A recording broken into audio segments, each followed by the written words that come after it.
What's going on, guys? J-Hoy back with you today. Welcome back to episode number 6 of our franchise mode here with the Anaheim Ducks.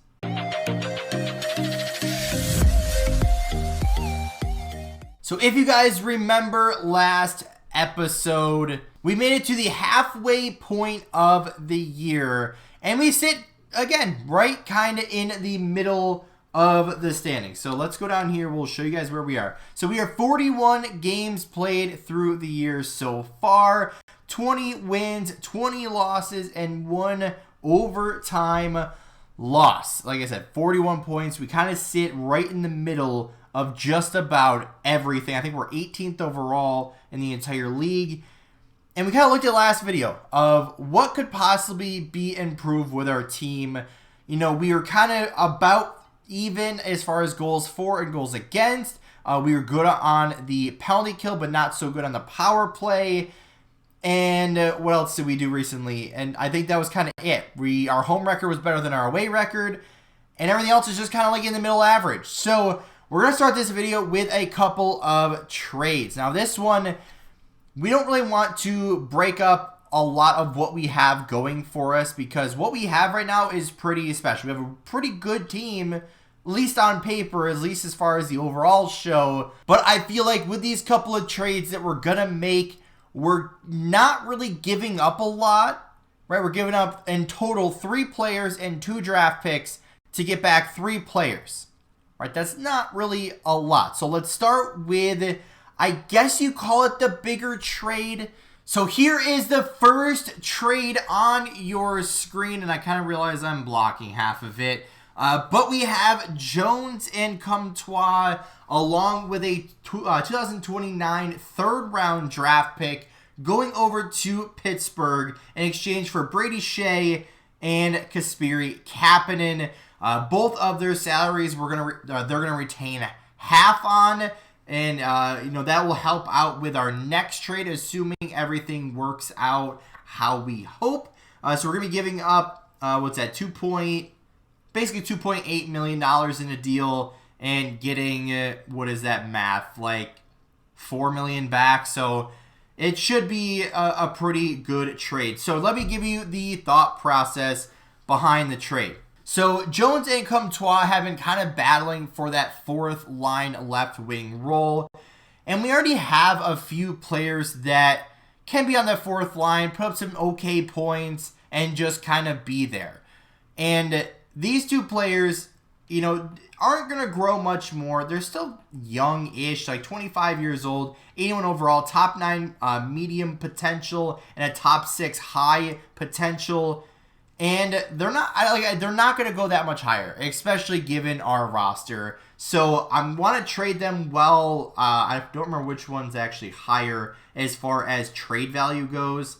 I think is it Comtois? I don't remember. I think Jones has it edged out just a little bit. But it's going to create a little bit of roster flexibility. Not necessarily as far as total numbers go, but if you look at our left wings, right, with Jones and Comtois both there, they're going to be battling, right?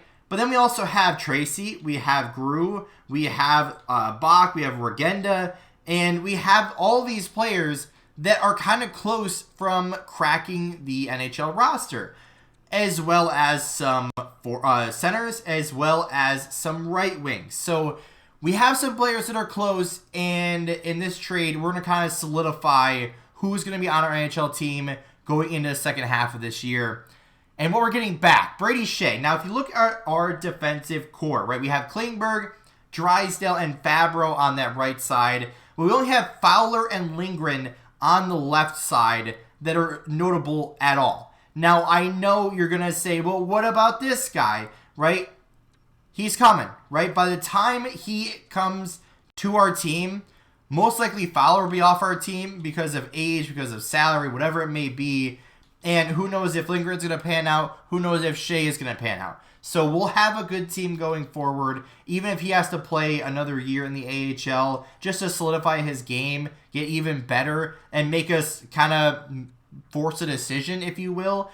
I'm willing to do that, right? Especially given that, we may not even make the playoffs this year. So we might end up trading one of our defensemen at the draft if we decide to do that. Or, whatever it may be, we're going to have to make a decision in the future. But for now, we're going to try to get better, try to win this year, try to revamp our team, kind of eliminate some future problems now midway through the year. So will this go through? Of course not. There it is. So we added in a first-round pick as the only draft pick on our side. We get back a third-round draft pick. All we had to do was get rid of the retained salary on Kapanen. So we get that trade to go through. We got Shea on our team. We have Kapanen now. Jones and Comtois, along with that first, headed over to Pittsburgh. But on to the second trade. We're going to be adding a forward. So our second trade is on your screen now. The one actually before this did not work out. But we're going to be trying to trade Leeson Olevi and a second-round pick over to the New Jersey Devils with hopefully Mercer, Witherspoon, or whatever the fuck his name is just some random player to put in there with the least amount of trade value. And we're going to hope to get some draft picks back as well. So will this go through? Yeah, I'm not surprised that didn't. So we're going to kind of slowly get what we want here. Bid off, so probably like a fourth. And there it is. So in this trade, if you guys didn't see it all the way, Leeson was an AHL forward. Could have been on the cusp of the NHL. Ulevi kind of got bounced out with our last trade, along with a draft pick in exchange for Mercer, who's a very good young right wing. Definitely will fit on our team very well. And some random player that had no trade value along with a draft pick. So let's go do the lines and get right into the rest of the season. So with all of our trades completed, we are ready to get on with the second half of the year, right? We put all of our guys in the lineup. We fixed a lot of the lineup, and now we are back. So we'll go up to, let's go up to like halfway between now and the trade deadline, kind of see how our team unfolds. So start off with a couple overtime losses, a win, a 1-goal loss, 1-goal loss. So I can't be super mad about that. Another 1-goal loss. We lost by a couple goals there. So we are definitely playing very close, is what I'm realizing. Like, we are fighting very close. So where are we in the wild card? So we are 4 games. How does that even work? We are 4 games ahead of the Kraken. Like, we've played 4 more games than the Kraken. That's very interesting. So, okay. So we're still fighting for a wild card here. Couple of wins, overtime loss gets us some points. Another win. Okay, we're starting to win at the right time. Perfect. So we sit still in a wild card. Ooh, okay. Our division is stacked. Between top and bottom, it's 15 points. But take out the top team, and it's within 10. And if you want to get rid of the 51 and the 53 points, there's, what is that, 6 teams that are all within 2 points of each other. So we're in a battle here, boys and girls. We are absolutely in a battle, and it looks like we're winning at the right time. So that is good. Still there. Perfect. We'll go up to a couple more games here and see. I don't anticipate us making any trades here because we kind of did everything that we needed to do at midway, right? We're still right there. Okay, so some of the teams ahead of us have started gaining a few more points. So us and the Kraken, somehow we're still 4 games ahead of them.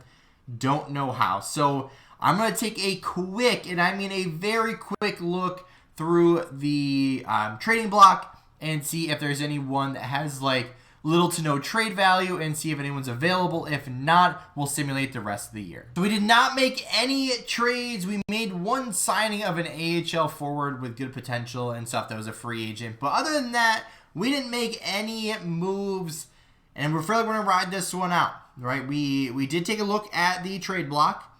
There definitely was some players that were pretty intriguing, trying to figure out a way where we can make it happen. But either we didn't have the assets or they wanted like way too much to get some of the players. So, okay. So here we are. What are we? 4 games out from the end of the year. And we currently sit at 83 points with 39 wins, 34 losses, and 5 overtime losses. And somehow we are 1 point off from our division leaders. Which I don't even know how that makes sense. But Ziegler's leading the way. We have some big games coming up. Right? So we have Nashville, who is not in our division, but they are not a great team. The Oilers, who are ahead of us by a point. So let's get past this Nashville game. Loss, okay, not what we want to see. But okay, this next Oilers game is huge, right? They are ahead of us by 1 point. Big win there. So currently, in first place in our division. But also, if you look at these standings, we're also 2 points away from 6th. So we are in a very, very close race right now. Go back to that, because that's where we really want to be. So now we're all within a point of each other. So the Canucks are bottom of our division. I can't talk today. Bottom of our division, along with the Sharks. So Sharks are one of the last teams there. So these are 2 huge games. We got the playoffs. We are back to the playoffs. I saw the confirmation X there. 87 points. We cannot miss out on the playoffs. We have I don't want roster moves. I want an advanced day. So we are 1 point off from the top of the division. I don't believe the Sharks actually have a chance. They do have a chance. They do have a chance. So we can ruin their time here. Okay, what did we do to the Sharks? So we knocked them out of the playoffs with that win. So that was kind of big for us. We don't finish first in the division. We're off by 1 point. But hey, that's okay. Hopefully, again, this is a turning point. Last year, we made it to the playoffs. This year, we're back in the playoffs again. This time, second in our division and not just barely squeaking through. But also, with the point spread there, we're kind of barely squeaking through. So Zegras led the way this year. Let's find out who the first round opponent is. And we will get into our team stats and everything and see where everyone lies. So we are facing off against the Kraken in the first round. But let's go take a look at the player stats, the team stats, and kind of see where the Kraken line up. So, of course, our top point getter is Trevor Zegras. Is that once again? I think it is. So, okay, so our depth scoring, I expected a couple people to be in the 70s. But I was not expecting all this. So, okay. So, forward. Zegras, Terry, and where is Bertuzzi? So, Bertuzzi, 57 points. Not horrible. That was our first line at, going into the second half of the year after the trades. And then we had Strome. And then who do we have? I think it was DeBrusk and Mercer. Or maybe it was Kubalik and Mercer. I don't remember. But either way, all kind of within the same amount of points. Mercer with us. Where is he? 29 points in 41 games. Obviously, he's going to want a big contract. So hopefully he's also an RFA this year. So we can just qualify that offer and go from there. Okay, so our top 9 forwards did pretty well. 41 points for all of them. I can't really complain about that. Top 9, that's all scoring. Like I said, can't be mad about that. Fourth line, hey, whatever. That works. 27 points, 23, 19. I'm not asking them to score points. Kind of play defensive. So, but on our defense, Klingberg led the way once again. Drysdale right behind him. Almost at half the points, but it's fine. Fowler down there as well. Fabro, Shea, and Lindgren all down there. Like I said, we can't get points from everybody. Goaltenders. So Gibson. So he was it 5-12, I believe. So he kind of turned it around towards the end of the year. Solara's. Actually, those numbers aren't horrible. Almost a 9.2 save percentage, a 2.3 goals against. For a backup goaltender, that's not bad. right? 2 assists on the year. Hey, whatever works. So Gibson, I'm sending a huge message to you, right? So he's still on a decent sized contract, but you need to earn it, right? We're gonna try to sign a better goaltender coach next year, but still, for being 86 overall, our starting goaltender, you need to do something, right? We put some pieces around you now. We gotta, we need to expect a little bit better here. So okay, so that was our NHL team points wise. We'll take a quick look at the AHL, then get to our team stats. Goaltenders, Dostal did well, Blomqvist did well. Can't complain about either of those guys. Our good young left-handed defenseman, 33 points. Can't complain about that. That's solid, 80 overall. Walsh did well. All of our defensemen actually did really well. Forwards, anybody stand out more than the others? No. So who's kind of our big guys down there? Perreault, I count all these guys. Kind of expecting more from them, honestly. Like, really, truly expecting more from them. Kapanen didn't really do as much as I was hoping for with that trade. But, hey, whatever. We're probably not even going to have him next year. I mean, like, maybe we'll try to sign him, but doubts that we'll actually sign him going into next year, just depending on what we have for a roster. Team stats. So we finished in 15th place overall for the year with a final record of 42, 35, and 5. Goals against 265, which I don't feel like is that great. That's probably towards the bottom. Goals against. Okay, so where are we? We are, again, in the middle. Power play. We were definitely struggling on the power play. We made some changes. Did it help? Where are we?